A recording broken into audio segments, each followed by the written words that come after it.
I've come out to Ballagilbert farm here near Ronnock, and with me is Geoff Sutcliffe. Many people might know him from his other day, or nighttime job, I was going to say, in town, working at a certain nightclub. That's the one. This is the day job though, is it? Yeah, this is the day job, I suppose. Unless it's what more you can call a vocation at the moment. There's not much money involved in it. Take us through it though, Geoff, because I mean, I've seen your stuff on Facebook. You were actually away, weren't you, when the actual snow hit? I was actually, yeah. I left the island on the Wednesday morning on the early boat to actually go across to the UK with a load of cattle to sell in the market over there. And I was supposed to come back on the midnight boat on a Thursday, but I actually got first warning of the actual snow as I reached Heysham on the other side, and I got a message from the steam packet telling me that the sailing had been cancelled.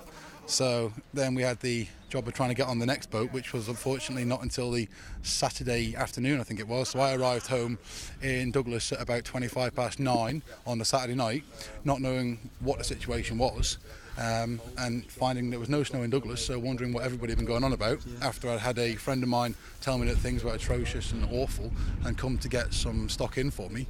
So as we made our way up home, we got to within about a mile of my house and had to sort of abandon the car and walk the rest, can of petrol for the motorbike and your suitcase in hand. So that was a rude awakening, shall we say. You've clearly been hit. I mean, take us through what losses you've had. Well, to be fair, the losses are still happening, but everybody's obviously heard about the losses under the snow and the animals and the stock, and I think the main thing that a lot of people seem to forget is the aftermath that's caused by that. You got your lambs that are being born to mothers that obviously haven't got any milk. There's no goodness in the ground, so you're obviously losing animals and lambs right, left and centre.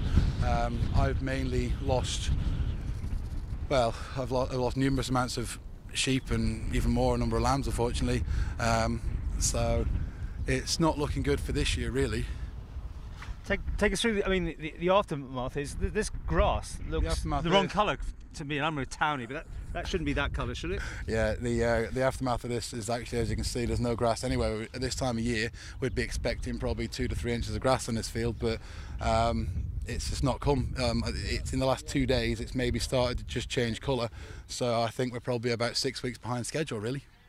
And you also, I know that your shed has lost its roof. Yeah, that was due to the weather on the Saturday night, the wind as it blew everywhere. We had a shed that was about 2 years ago replaced. The roof came off that again, so we've now got that to contend with as well. And you got a lot of cattle inside, have you, at the moment? Yeah, it's not in that one, presumably, but no, not in that one. No, they wouldn't be inside in that one. We've actually still got a number of cattle inside. Well, most of them actually, because obviously the weather and conditions haven't allowed for any growth on the ground, so there's no anywhere to put them, and that's costing an awful lot of money just to keep them in when they should be out, really. And at the same time, then you've also got the problem of disease, in the young stock, because you want them outside in the fresh air, really.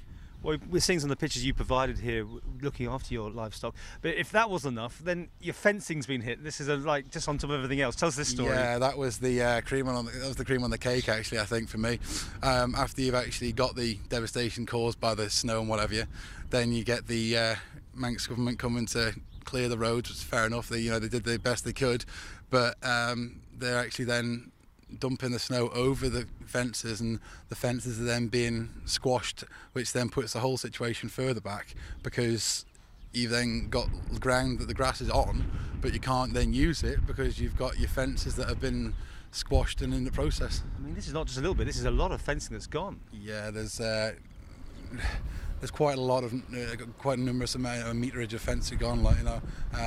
To be honest, I don't actually know what the amount is yet, because we've still got areas that we haven't been able to get into because the gateways are still piled up, so we haven't actually gone and looked around them yet. But I mean, have you heard from the Minister, Mr. Gordon? Has he been out to sea, or government offering now that maybe the dead stock can be buried on site, and there's all these sort of extra incentives that, trying to help you out? Have you heard about them? Have you been, on site? We've been kept quite well informed with the text message scheme from the government. I personally haven't spoken to Mr. Gordon myself, but I've heard a lot of what he's got to say on the radio, and I genuinely hope he's going to fulfil on what he's saying and actually do something to help the farmers that are struggling in such a bad way at this time, because obviously we believe that farming has good years and bad years, but the last 15 have been pretty atrocious altogether, so we haven't had any of that good years to fall back on at the moment. So yeah, I'd also like to say that the DOI have agreed to restore such fences, and I also hope they're going to follow through on that one, because otherwise we're going to be even further down the Swanee, shall we say.